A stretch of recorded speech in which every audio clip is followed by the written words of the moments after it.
John chapter 9.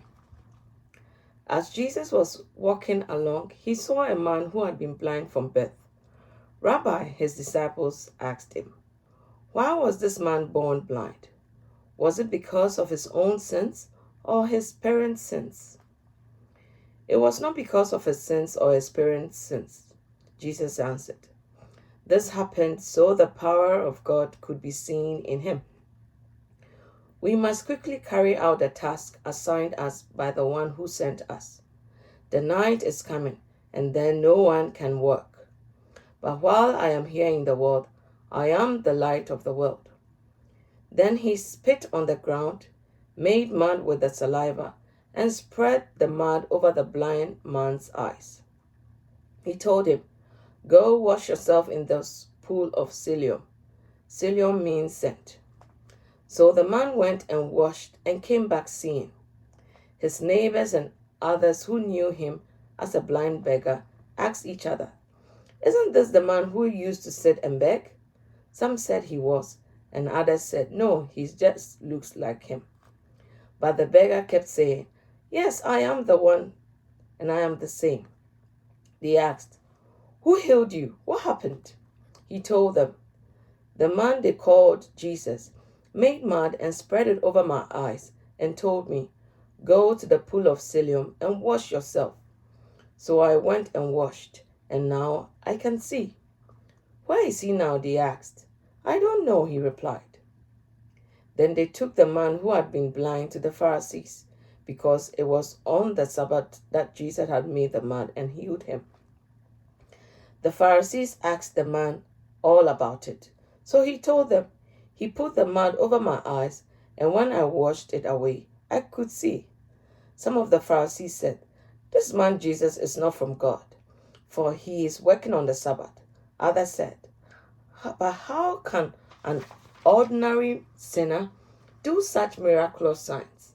So there was a deep division of opinion amongst them.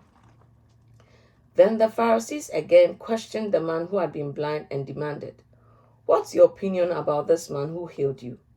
The man replied, I think he must be a prophet. The Jewish leaders still refused to believe the man had been blind and could now see, so they called in his parents. They asked them, is this your son? Was he born blind? If so, how can now he see? His parents replied, we know that this is our son and that he was born blind, but we don't know how he can see or who healed him. Ask him. He is old enough to speak for himself. His parents said this because they were afraid of the Jewish leaders who had announced that anyone saying Jesus was the Messiah would be expelled from the synagogue. That's why they said, he is old enough, ask him. So for the second time, they called in the man who had been blind and told him, God should get the glory for this, because we know that this man Jesus is a sinner. I don't know whether he is a sinner, the man replied, but I know this, I was blind and now I can see. But what did he do? They asked. How did he heal you? Look, the man explained.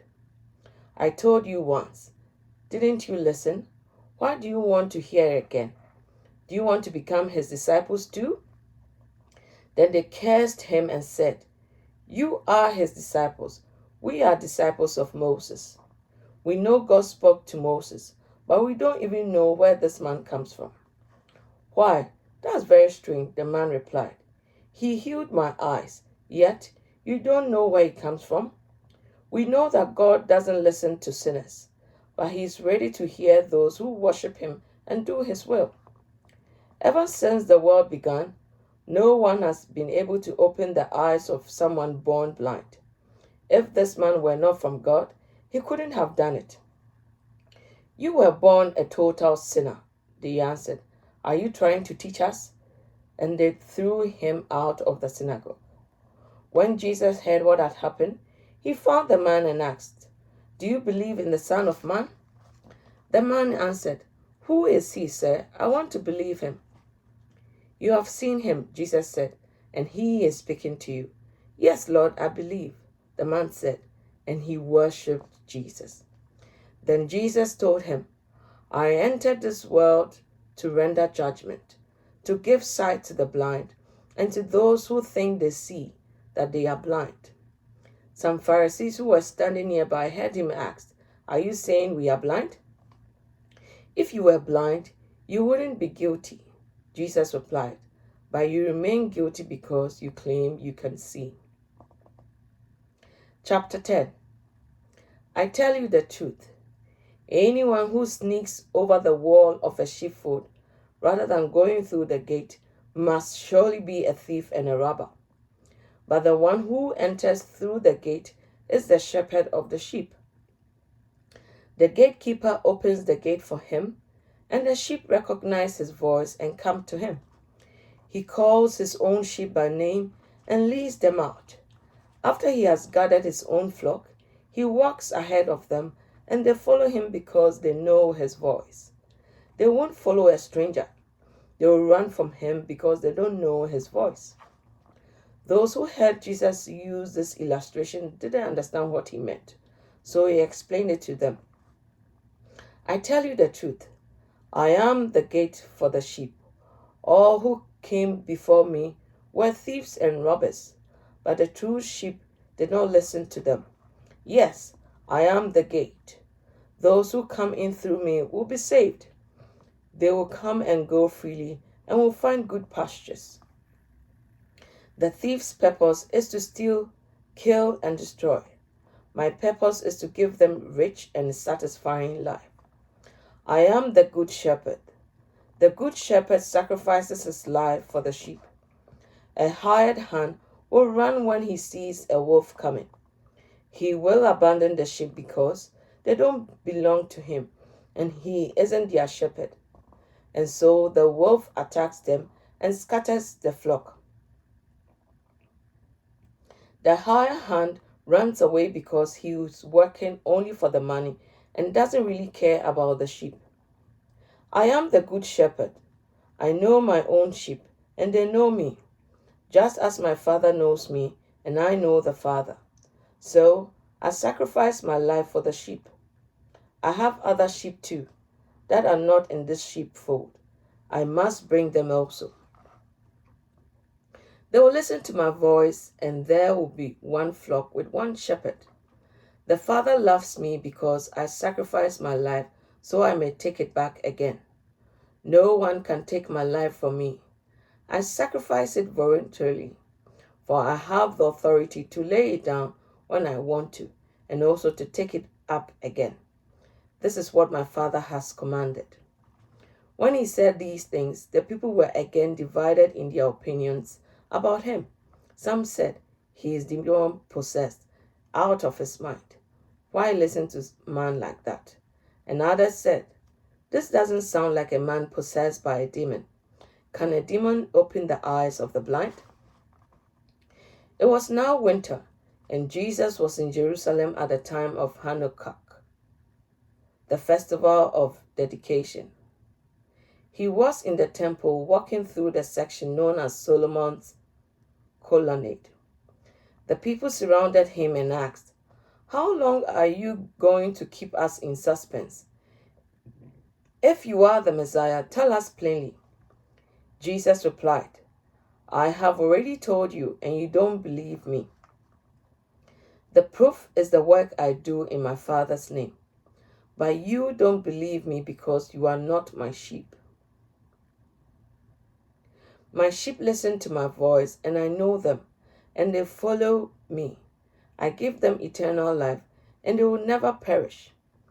No one can snatch them away from me, for my Father has given them to me, and he is more powerful than anyone else. No one can snatch them from my Father's hand. The Father and I are one. Once again, the people kicked up stones to kill him. Jesus said, At my Father's direction, I have done many good works. For which one are you going to stone me? They replied, We are stoning you not for any good work, but for blasphemy. You, a mere man, claim to be God. Jesus replied, It is written in your own scriptures that God said to certain leaders of the people, I say, You are God's. And you know that the scriptures cannot be altered. So if those people who received God messages were called gods, why do you call it blasphemy when I say I am the Son of God? After all, the Father sent me apart and sent me into the world. Don't believe me unless I carry out my Father's work. But if I do his work, believe in the evidence of the miraculous works I have done, even if you don't believe me. Then you will know and understand that the Father is in me and I am in the Father. Once again, they tried to arrest him, but he got away and left them. He went beyond the Jordan River near the place where John was first baptizing and stayed there a while, and many followed him. John didn't perform miraculous signs, they remarked to one another. But everything he said about this man has come true, and many who were there believed in Jesus. Chapter 11. A man named Lazarus was sick. He lived in Bethany with his sisters, Mary and Martha. This is the Mary who later poured the expensive perfume on the Lord's feet and wiped them with her hair. Her brother Lazarus was sick. So the two sisters sent a message to Jesus telling them, "Lord, your dear friend is very sick." But when Jesus heard about it, he said, "Lazarus' sickness will not end in death. No, it happened for the glory of God, so that the Son of God will receive glory from this." So although Jesus loved Mary, Martha, and Lazarus, he stayed where he was for the next 2 days. Finally, he said to his disciples, "Let's go back to Judea." But his disciples objected. "Rabbi," they said, "only a few days ago, the people in Judea were trying to stone you. Are you going there again?" Jesus replied, "There are 12 hours of daylight every day. During the day, people can walk safely. They can see because they have the light of this world. But at night, there is danger of stumbling because they have no light." Then he said, "Our friend Lazarus has fallen asleep, but now I will go and wake him up." The disciples said, "Lord, if he is sleeping, he will soon get better."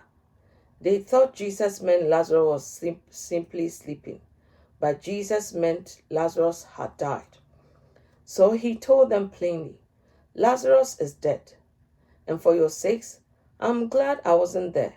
And now you really believe. Come, let's go see him." Thomas, nicknamed the twin, said to his fellow disciples, "Let's go too and die with Jesus." When Jesus arrived at Bethany, he was told that Lazarus had already been in his grave for 4 days. Bethany was only a few miles down the road from Jerusalem, and many of the people had come to console Martha and Mary in their loss. When Martha got word that Jesus was coming, she went to meet him, but Mary stayed in the house. Martha said to Jesus, "Lord, if only you had been here, my brother would not have died. But even now, I know that God will give you whatever you ask." Jesus told her, "Your brother will rise again."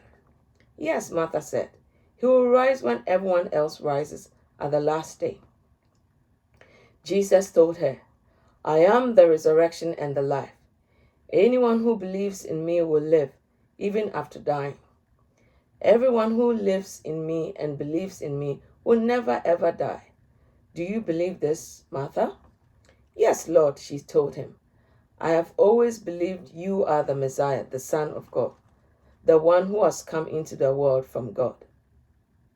Then she returned to Mary. She called Mary aside from the mourners and told her, "The teacher is here and wants to see you."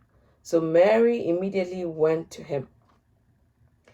Jesus had stayed outside the village at the place where Martha met him. When the people who were at the house consoling Mary saw her leaving so hastily, they assumed she was going to Lazarus' grave to weep. So they followed her there.